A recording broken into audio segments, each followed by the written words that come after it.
भारत और फ्रांस के बीच एक और महाडील। राफेल के बाद तैयार हो रहा है एक और सुपर योद्धा। जिस हथियार को अमेरिका से मांग रहा था भारत, वो हथियार तकनीक सहित सौंपने जा रहा है फ्रांस। भारत के हाथ लगने वाली है वो सबसे बड़ी तकनीक। दोस्तों, रूस यूक्रेन युद्ध के बाद दुनिया एक बड़े कोल्ड वॉर को झेल रही है। इस युद्ध का ही परिणाम है कि जापान परमाणु हथियारों की तरफ वापस मुड़ गया है। जिन देशों के पास परमाणु तकनीक नहीं थी, वो अब इसे हासिल करने के लिए दौड़ रहे हैं। भारत के दोनों साइड चीन और पाकिस्तान जैसे देश हैं जो भारत से हर वक्त तनाव रखते हैं, जिसे देखते हुए खुद भारत भी अपने हथियार बेड़े को बढ़ा रहा है। इतना ही नहीं, भारत तो अब खुद की तकनीक से लैस हथियारों को ज्यादा तवज्जो दे रहा है। लेकिन फिर भी अभी भी भारत कुछ टेक्नोलॉजी को लेकर पीछे है। उदाहरण के लिए, अभी भी भारत के पास परमाणु ऊर्जा से चलने वाली पनडुब्बी की तकनीक नहीं है। अभी तक भारत ने एपीआई टेक्नोलॉजी से लैस पनडुब्बी का भी टेस्ट नहीं किया है। इसकी तकनीक भी भारत के पास नहीं है। फाइटर जेट में इस्तेमाल होने वाला इंजन भी या तो अमेरिका से आता है या फिर ब्रिटेन से। लेकिन ऐसा नहीं है कि भारत कुछ नहीं कर रहा है। भारत लगातार कोशिश कर रहा है और लगातार इनके टेस्ट चल रहे हैं। हाल के दिनों में आपने देखा हो कि किस तरह से चीन ने भारत को समुद्र के रास्ते घेरने का प्लान बनाया है।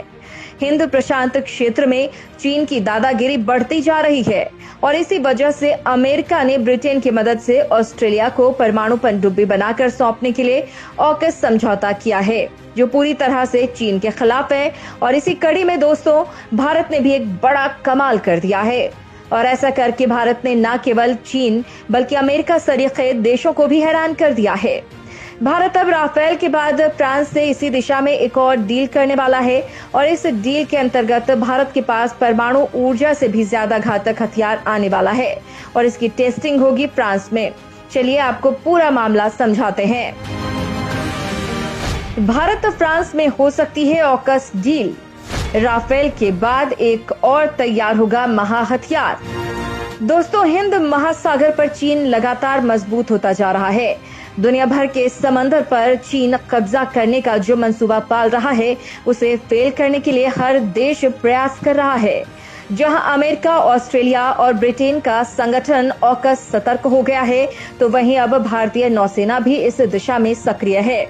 एक रिपोर्ट में दावा किया जा रहा है कि भारतीय नौसेना सरकार से एपीआई से लैस 3 अटैक पनडुब्बियों की मांग करने का मन बना चुकी है। आपको बता दें कि हिंद प्रशांत क्षेत्र में चीन की बढ़ती चालबाजियों का जवाब देने के लिए क्वाड के सदस्यों की रणनीति में एपीआई लैस पनडुब्बियों का अहम स्थान है। बताया जा रहा है कि फ्रांस के नौसेना ग्रुप और मझगांव डॉक शिपयार्ड की तरफ से जिन 3 अटैक पनडुब्बियों का निर्माण हो रहा है, उन्हें ही एपीआई से लैस किया जाएगा। भारतीय नौसेना इसके लिए रक्षा खरीद परिषद का रुख करने वाली है।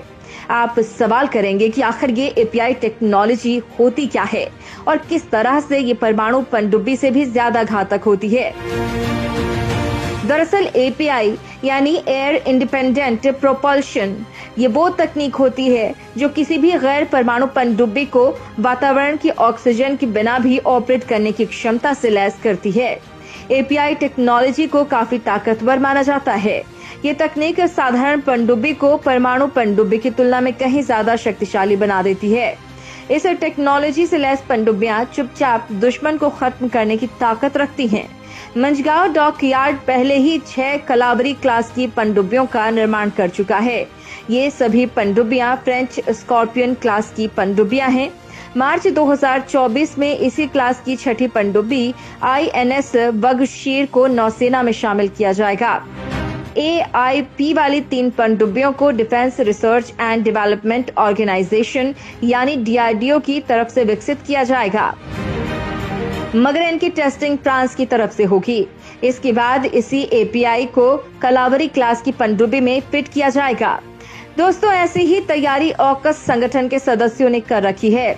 ऑकस यानी ऑस्ट्रेलिया, अमेरिका और ब्रिटेन। अमेरिका, ऑस्ट्रेलिया और यूके का संगठन ऑकस इस समय परमाणु क्षमता से लैस पनडुब्बियों के निर्माण में लग गया है। अमेरिका और ब्रिटेन मिलकर ऑस्ट्रेलिया के लिए इन पनडुब्बियों को तैयार करेंगे। इन पनडुब्बियों को साल 2027 से पहले ऑस्ट्रेलिया के पश्चिमी तट पर तैनात किया जाएगा। ऑकस डील के तहत अमेरिका वर्जीनिया क्लास की पनडुब्बियां ऑस्ट्रेलिया को बेचेगा।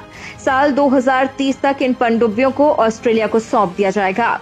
इसके साथ ही ऑस्ट्रेलिया के पास ये विकल्प भी होगा कि वो 2 और पनडुब्बियों को तैयार कर सके। अब इन्हें देखकर भारत की नजरें भी अपनी पनडुब्बी बेड़े को मजबूत करने की है। इसी दिशा में 3 परमाणु क्षमता वाली और पारंपरिक हथियारों से लैस पनडुब्बियों को फ्रांस के साथ मिलकर तैयार किया जाएगा। 4765 टन वाली बारकुडा क्लास की पनडुब्बी इसका सबसे ताजा उदाहरण है। फ्रांस ने भारत को इस परमाणु क्षमता वाली पनडुब्बी की पेशकश साल 2021 में की थी। भारत को एपीआई तकनीक को लेकर हाल ही में फ्रांस ने भारत को एक और ऑफर भी दिया था। फ्रांस ने एपीआई तकनीक को लेकर भारत को दिया था बड़ा ऑफर। दोस्तों, भारत और फ्रांस ने भारत द्वारा बनाई गई एपीआई यानी कि एयर इंडिपेंडेंट प्रोपल्शन सिस्टम के सर्टिफिकेशन को लेकर एक पैक्ट साइन कर लिया है और बताया जा रहा है कि इस सर्टिफिकेशन के बाद भारत इस एयर इंडिपेंडेंट प्रोपल्शन सिस्टम को अपनी सभी कलबरी क्लास की पनडुब्बियों में इंस्टॉल करना शुरू कर देगा और साथ ही आने वाले समय में भारत जितनी भी पनडुब्बियां बनाएगा उनमें भी इसे लगाया जाएगा। अब ये AIP है क्या? इसकी टेक्निकली स्पेसिफिकेशन क्या है? अगर आपको इस बारे में नहीं पता है तो बस इतना समझ लीजिए कि API के पनडुब्बियों में लगने के बाद उनकी पानी के अंदर रहने की जो इंड्योरेंस है वो काफी ज्यादा इंक्रीज हो जाएगी। ये कितनी ज्यादा इम्पोर्टेंट है इस बात का अंदाजा इससे लगा लीजिए कि दुनिया भर में जितने भी देशों के पास ये पनडुब्बियां हैं वो बहुत ही खतरनाक हैं। इस बात का पता करने में सबसे महत्वपूर्ण पॉइंट होता है सबमर्ज इंड्योरेंस। ये जितना ज्यादा होता है उस पनडुब्बी को उतना ही ज्यादा घातक और सबसे ज्यादा ताकतवर माना जाता है। और फिलहाल बताया जा रहा है कि इस डील के होने के बाद 2024 तक इसे भारत की पहली पनडुब्बी में लगाने का काम शुरू कर दिया जाएगा, यानी कि अगले साल से ही। दोस्तों, आपको बता दें कि भारत को परमाणु हमले में सक्षम पनडुब्बियों को आने में कुछ समय लगेगा। भारत को अभी रूस से एक परमाणु हमले वाली पनडुब्बी मिलनी है। ये पनडुब्बी एक करार के तहत मिलने वाली है। इस कॉन्ट्रैक्ट के तहत साल 2025 तक INS चक्र को हटाकर इस नई पनडुब्बी को शामिल किया जाएगा। रक्षा विशेषज्ञों की माने तो भारत को अपना पनडुब्बी बेड़ा मजबूत करने की जरूरत है। चीन की नौसेना लगातार मजबूत हो रही है। उसके पास अभी 8 जिन क्लास की ऐसी पनडुब्बियां हैं जो परमाणु बैलिस्टिक मिसाइलों की क्षमता से लैस हैं। साथ ही उसके पास 12 शांग है और हैंड क्लास की परमाणु अटैक पनडुब्बियां भी हैं। हालांकि दोस्तों, आप इस पूरी रिपोर्ट पर क्या कुछ कहना चाहेंगे? कमेंट में लिखकर जरूर बताएं।